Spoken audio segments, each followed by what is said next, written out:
Hey everybody, Jeff Manchester here. Today for the Let's Play video we're going to be playing with Spitfire Audio's Steel and Glass, which is a brand new sample library from them. I love it when a company that's known for like strings and stuff dabbles outside of that, because you know that they're going to be keeping up the standards with anything else, any other object that they sample. In this case we have some mugs and brandy glasses and wine glasses, which if anything makes you think there's a lot of imbibing going on at Spitfire Audio. They're having a good time. Anyway, I'm going to play a song that I wrote. It's called Sogar mehr, which is German for even more, and that's because this is a cover of a Nils Frahm track from his 2011 record Felt. The last track is called More, so I'm just doing a little play on that to cover that. Anyway, so I'll play the song, I'll show you how I mixed it, and we'll explore the sample library as I explore all the tracks and how I mix it and everything. If you guys have been to the channel before, you know that I kind of take a different route to reviewing libraries. I think a lot of people who call themselves sample library reviewers just, they just hit every note and then read the manual and then 8 minutes you're done. But to me, that's no way to really explore a sample library. They're meant to, they're meant to be used for song creation. So that's what we're going to do, create a song. Here we go.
Okay, so that's, I guess, in a couple of minutes, glass and steel, which should really be called ceramic, glass, and steel, because they have a couple ceramic sound sources. I'll show you right here. The first one here is steel, however. And if I just solo that, you can hear the pattern that I wrote in.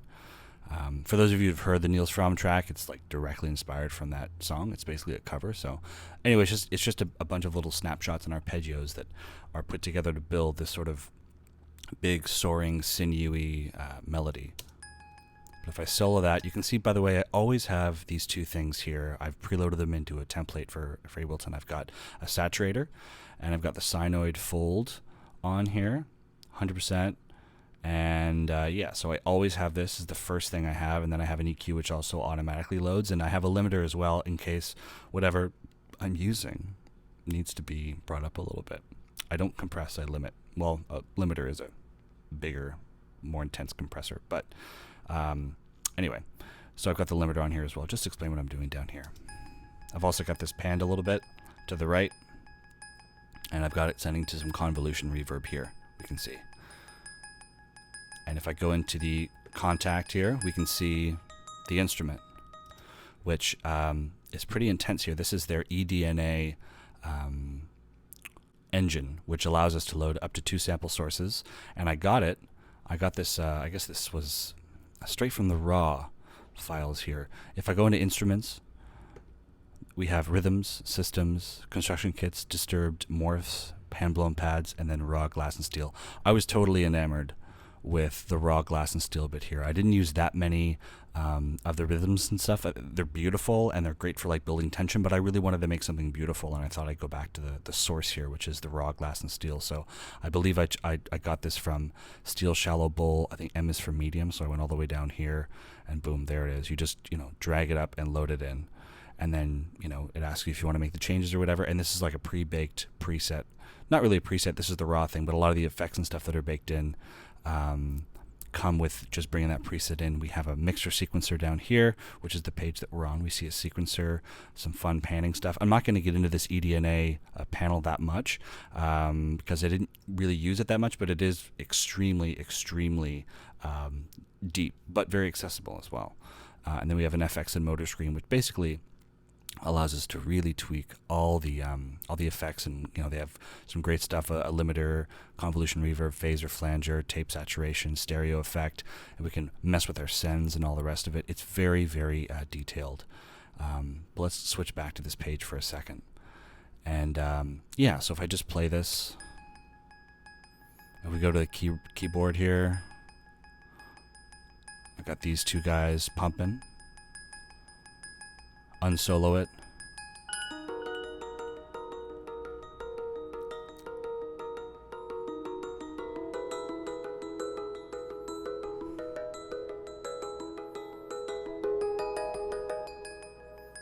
Okay, so it's just a very delicate, light sounding sampled instrument here. And one of the things that I really love about this, I'm going pretty high here on my piano roll. If I go into Ableton, you can see one of the great things about this is if I took this whole section that I basically wrote, and if I were to bring it down a couple of octaves, the whole sound of the instrument changes, which is amazing because it's almost like you don't have to load another patch or another sample instrument here. You can just use the same one, and the timbre is different, the tone changes. Watch this. So I have this here, and you guys know this, right? If you highlight the whole section in Ableton, you go Control or Command A, and then you have all this blue. So we go red to blue.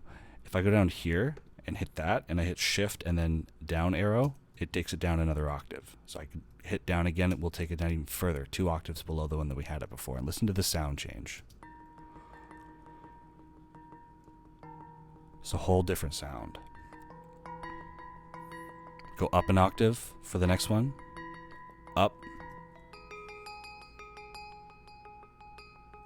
Back down again. Let's bring it back to the original. So I think that's really cool. So I mean, just the detail and the way that things morph and change is very organic to me. The next thing I have here is Brandy. This is a Brandy glass, and I just love the physicality. You can almost hear whoever was in the studio, the live floor, just really, you can hear his knuckles hitting this thing, and I love that. I love physicality and the sound of, we can just hear the person using the instrument. I think that brings a lot of life and authenticity to a sample library. So check this out. I'm just going to solo it.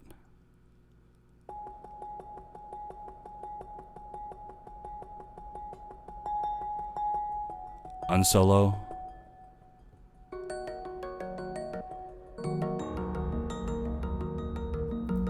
Comes back again here.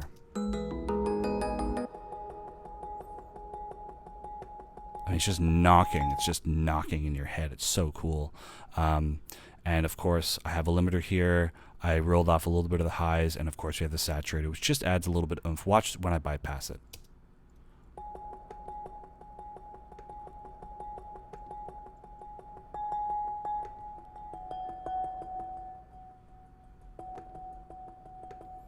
It's like adding salt to the food. It just brings out the flavor a bit more. Okay, so that's the Brandy glass. And now we go down into our ceramics, which, as I said at the beginning of the video, they should call it ceramics, glass, and steel, because the ceramics they only sampled a couple little ceramic things, but they sound really amazing. So let's hear this. I have this panned all the way to the far left. And this is kind of our main melody. I have it down here too, on the other side. Same instrument.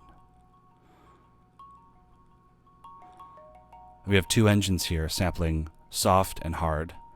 I'm assuming those are the hits. So we're getting some nice variation in the velocity. They're both soloed. unsolo these and bring them in with the rest of the track.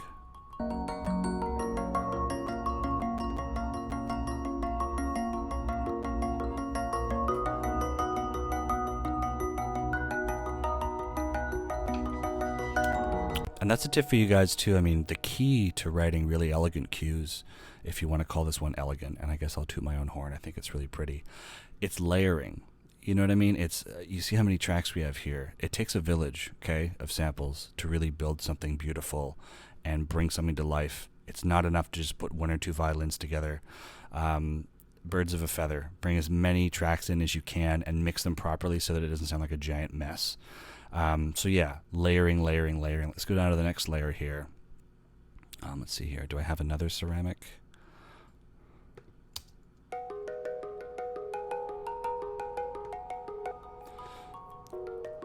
So what I've done, remember I mentioned how kind of multi-timbral these instruments are when you just lower them an octave or so? This, I believe, is the same MIDI that I have here, but I've just brought it down a little bit. If I go in, drag this up, take it down an octave. It's a bit too low for me, so I settled with an octave above this.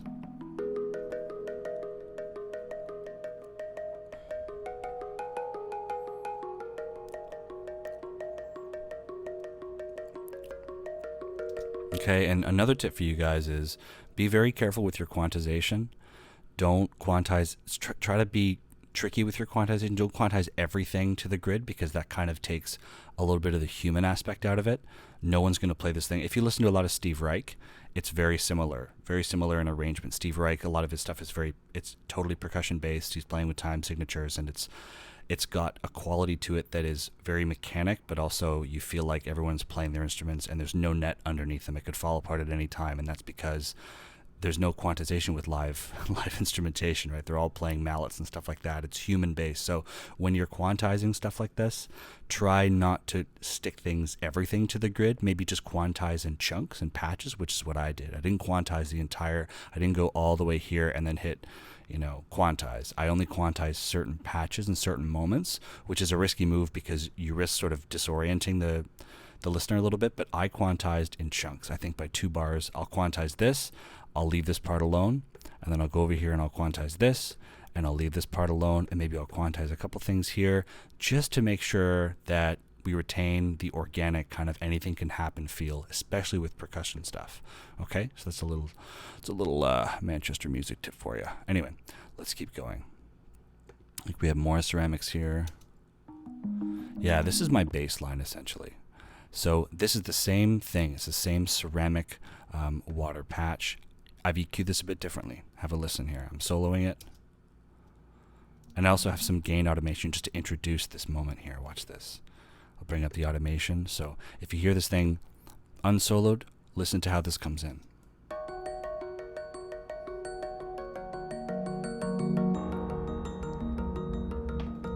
Okay, so it sort of rises in and goes a little louder than it needs to be above unity gain. You'll see it here. It goes above unity gain. Watch this meter. Then we pull it back. So this is my bass line, and this is from the same ceramic patch, I believe. A little bit of delay automation too, I believe. Probably at the very end. Yeah, at the very end. Anyway, it doesn't matter. I'm compressing a little bit. I just felt that it needed compression. Bass can often need compression. I've got a little M here. Equalization. I just wanted to tame some of the energy around 200 hertz, or a little above 200 hertz. Where are we here? Yeah, 300 hertz. It sounded a bit boxy, so I wanted to just get rid of that boxiness and also kill a lot of the highs, because a lot of these other instruments, they're doing the high cycle stuff. They're doing that job, so we don't need everything clashing.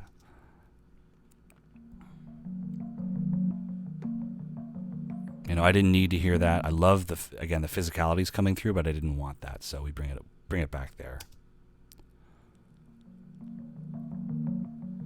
Compressing it a touch. Here it is in the mix.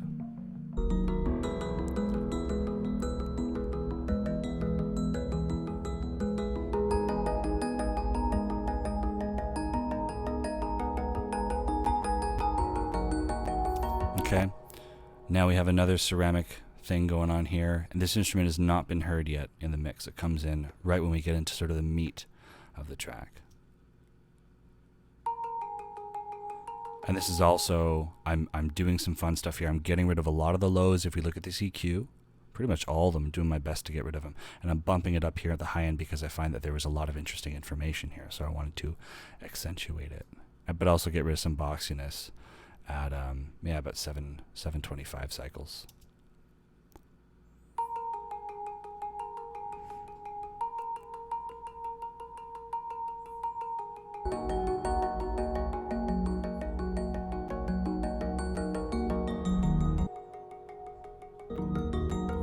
We've got it panned a little bit to the right, about 8 cents or whatever that is. Now, here's a really cool thing, okay? Low hits. Now, this is where I pulled out a preset from the library. So this comes to us from, let's see here. I believe it came from the Cinematic Rhythms. Okay, no, it came from Disturb Morphs. So low hits, and we got the mod wheel. That's MW, and that can affect the low-pass filter, which I think I did affect a little bit. And I EQ'd the snot out of this thing, too. So let's ignore this eDNA engine for a little bit. Let's focus on this. So if I unbypass this, we get some crunching, which I love, but it almost sounds like an Andy Stott track, right?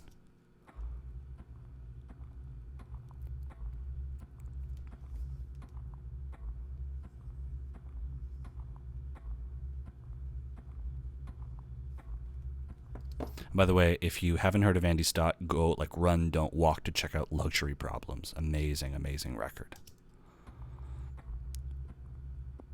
Okay, so I'm killing off a lot of the high energy because I don't want it to compete. And because this track does not have a lot of low energy, this low hit thing just takes over. But it does require some EQing. And I compressed it too. Fairly heavily, come to think of it. And it's in the center, right? Because mono stuff, I mean, bass guitar, kick, should always be in the center.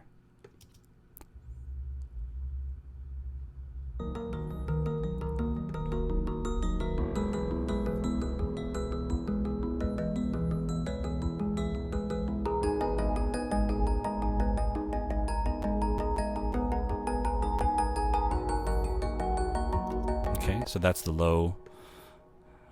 Those are the highs. These are the lows. Old School Baby. Another great song you guys should check out. Old School Baby. Anyway, I'm getting off track here. Next up, some pads. Ugh, the pads in this thing. Ugh. Aurora Polaris. And I sidechained these things, okay? I sidechained all the pads. I put them all in a group. Click on the group. The input is our low hits, which we just explored a minute ago. If I take this off,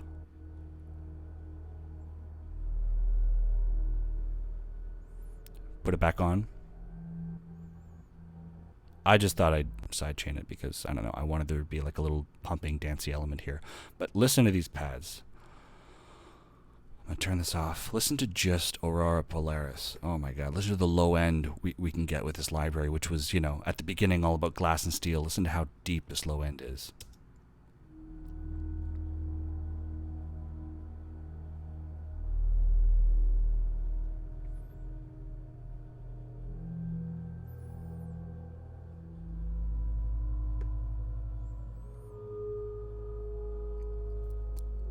Deep and throbbing, like a manatee's vagina.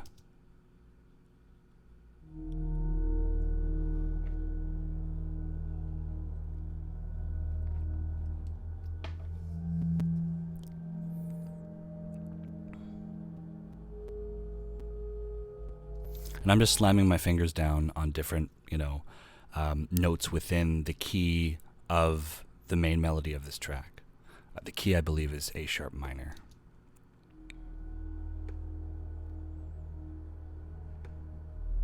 Wow.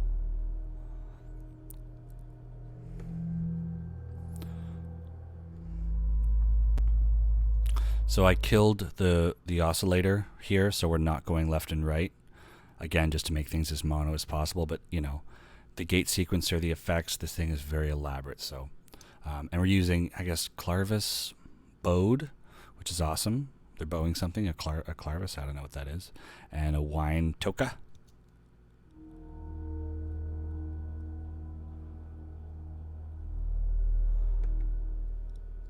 It just drives me crazy. I have so many amazing pads these days. All these sample library makers are just killing it with the pads. Next one is distant, I think distant silence. Again, I got my compressor, I got my EQ. I'm not doing too much here. Rolling off maybe a little bit of lows. It's negligible though, how much I'm rolling off. And let's pull up this preset and hit play here.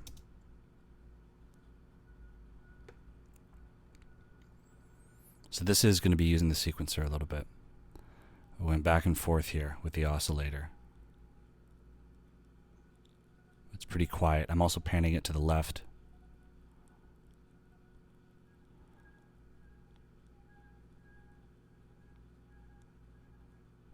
And the extent to which it stutters is affected by the mod wheel. Pretty quiet though, but it's just to add it's just to support the other pads. And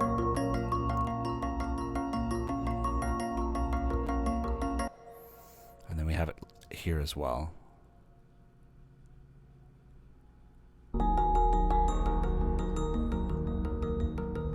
Anyway, it's very faint, but I didn't have the heart to take it out once I put it on. I really liked it.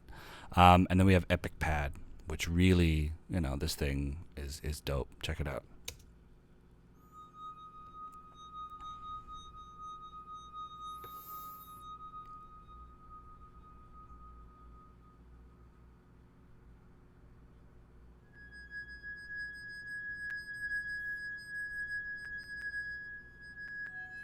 And of course, I mean, you guys know this. All these pads are sampled from the stuff that they were using, so the glass and all that. So it sounds as though like this, you know, wind is sort of creaking through your house, and you get that awesome kind of ghostly howl that you get, or you know, by blowing on the tip of a bottle or something and then distorting it. It's all glass-oriented pads, so it's really, really awesome.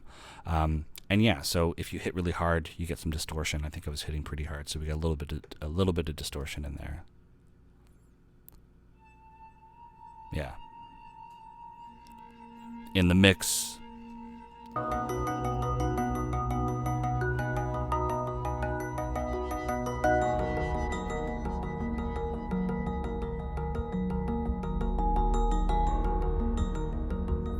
Okay, and the chimes I left out of the group. Let's hear this. Because this is not a pad. This is just to add a bit of rhythm.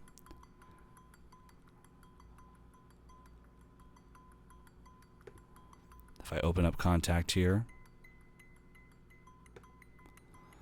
and I believe I got this from the Cinematic Hits, I think. Cinematic Rhythms.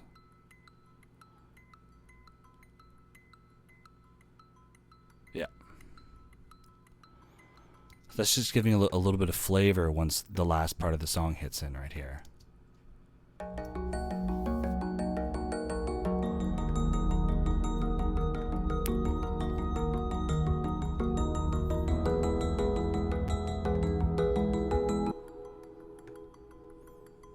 And I also have on my chain here, I've high passed this whole thing because I don't want to hear the highs, or I don't want to hear the lows, sorry. Sometimes I get confused.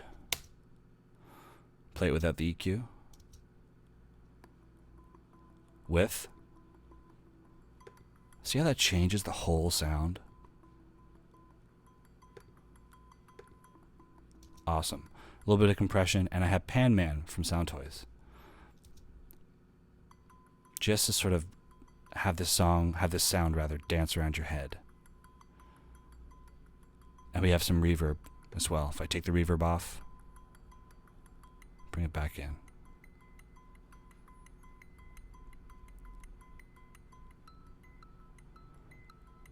And that's all that's happening here.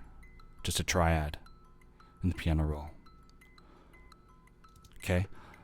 Last but not least. Okay, I cheated. I used a piano. I just cheated. I'm sorry. Sorry. All this thing is doing is just adding support to that bass line.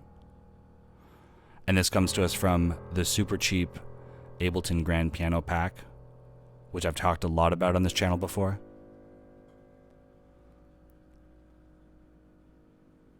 In context.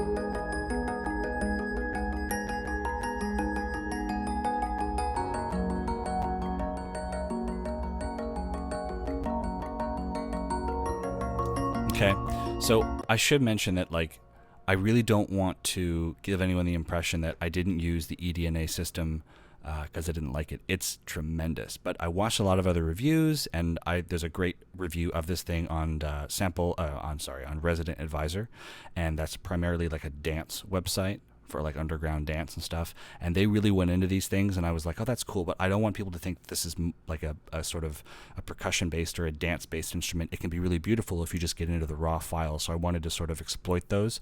I'd say go and look at Spitfire's website to really learn how to use this eDNA system. It's extremely deep, but for the sake of this video, I just wanted to exploit the raw materials, the raw glass, the raw ceramic, and the raw steel. So anyway, hopefully that gives you a taste of whether or not you want this thing. I think it's friggin' amazing, and it's only £99 converted into Canadian. I think it's like $120, and then I have a student discount, so that brought it down a little bit. But anyway, Spitfire Audio, go check it out. And thanks for watching. If you have a comment or anything, just leave a comment, and we can talk about it. We can work it out. Okay. Thanks a lot. Take it easy. Have a great day.